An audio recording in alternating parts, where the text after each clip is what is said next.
Welcome to our channel. Today we how to update your Shopify store for higher conversions with PageSpeed Insights, detailed guide step by step clearly.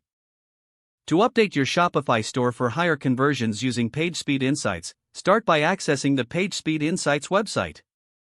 Enter your Shopify store URL into the provided field and click the Analyze button. Wait for the analysis to complete, which may take a few seconds. Once the results appear, review the overall performance score out of 100. Take note of the suggestions for both mobile and desktop optimization.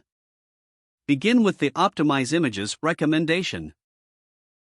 Identify images that are larger than necessary or uncompressed. Use tools like TinyPNG or ImageOptim to compress these images without losing quality. Next, focus on the Eliminate Render Blocking Resources suggestion. This involves delaying the loading of certain JavaScript and CSS files until the main content has loaded.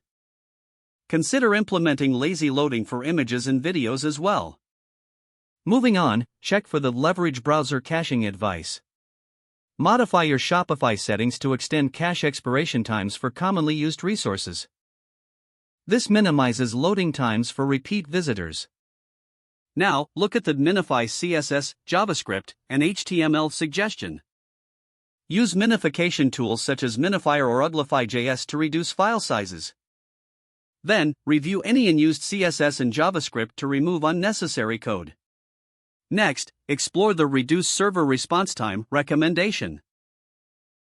Consider upgrading to a faster hosting plan if your store's loading speed is still slow. Alternatively, explore Shopify apps that help optimize server response times.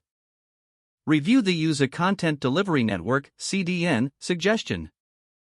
Implementing a CDN can distribute your content globally, improving load times for international visitors. After making these changes, return to the PageSpeed Insights tool. Reanalyze your store's URL to see if your performance score has improved. Monitor your site's performance regularly for ongoing optimization opportunities.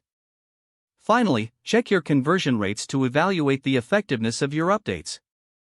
If the page does not load, refresh the browser or try again in a private or incognito window.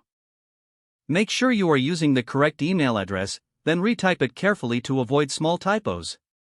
Don't forget to like this video and subscribe to our channel for more step-by-step tech guides.